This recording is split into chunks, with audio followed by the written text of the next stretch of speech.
चीन से आया प्लेग, चीनी वायरस। चीन की अयोग्यता ने दुनिया भर में ली जाने। चीन का तोहफा कोरोना वायरस। चीन चीन चीन। क्या चीन को लेकर अमेरिका के राष्ट्रपति डोनाल्ड ट्रंप का गुस्सा सिर्फ एक दिखावा है? क्या ट्रंप दरअसल शी जिनपिंग को सीढ़ी बनाकर दोबारा सत्ता में आने के लिए खेल कर रहे थे?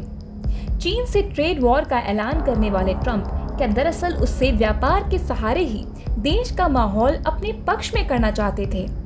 इन सब सवालों के साथ अमेरिका की राजनीति में एक किताब ने भूचाल ला दिया है। अमेरिका ने चीन को लंबे वक्त से वैश्विक स्तर पर अपने प्रतियोगी की तरह देखा है, लेकिन राष्ट्रपति डोनाल्ड ट्रंप ने इसे लेकर अपनी आक्रामकता कभी नहीं छिपाई। इस साल की शुरुआत में कोरोना वायरस के फैलने के साथ ही चीन पर उनके और उनके प्रशासन के हमले बेतहाशा बढ़ते चले गए और लगने लगा कि अमेरिका का चीन से बड़ा दुश्मन कोई है ही नहीं। लेकिन एक किताब ने रिलीज से पहले ही डोनाल्ड ट्रंप के इस गुस्से पर सवाल खड़ा कर दिया है कि क्या ये सिर्फ दिखावा है? अमेरिका के पूर्व राष्ट्रीय सुरक्षा सलाहकार जॉन बोल्टन ने अपनी आने वाली किताब the room where it happened में जो दावे किए हैं उन्हें लेकर डोनाल्ड ट्रंप बौखला चुके हैं। वे बोल्टन की किताब को झूठा और मनगढ़ंत बता रहे हैं। ट्रंप का कहना है कि बोल्टन नौकरी से निकाले जाने का बदला ले रहे हैं। दरअसल बोल्टन की किताब के कुछ अंश अमेरिकी अखबारों में छपे हैं।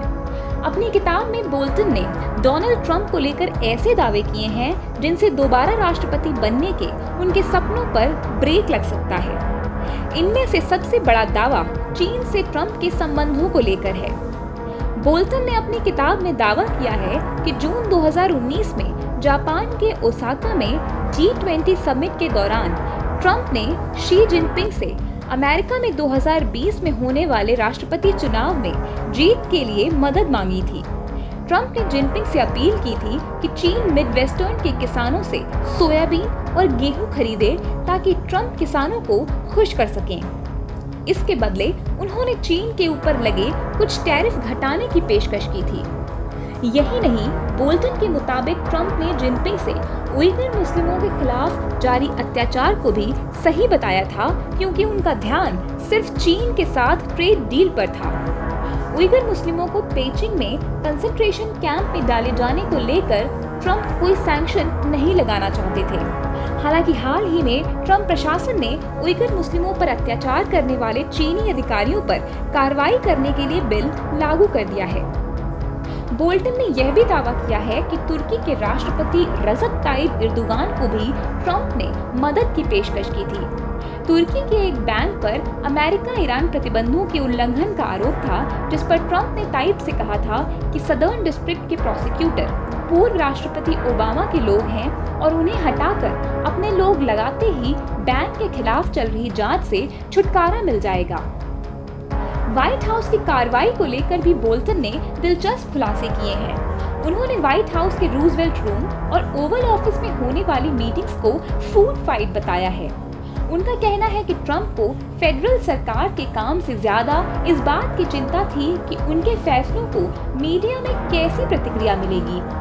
पूर्व मिनिस्टर ने दावा किया है कि ट्रंप रूस पर लगने वाले प्रतिबंधों से भी खुश नहीं थे। बोल्टन का कहना है कि भले ही ट्रंप पब्लिक में आक्रामक रवैया अपनाते रहे हों, लेकिन रूस के खिलाफ कड़े कदम उठाए जाने से वे खुश नहीं थे। इसके अलावा बोल्टन ने ट्रंप के बारे में और भी कई हैरानगी भरी बातें कही हैं। बोल्टन का कहना है कि ट्रंप ने एक बार सवाल किया था कि क्या फिनलैंड रूस का हिस्सा है या रूस की सैटेलाइट। यहाँ तक कि कई बार वे अफगानिस्तान के राष्ट्रपति अशरफ गनी को पूर्व राष्ट्रपति हामिद करजई समझ बैठते थे।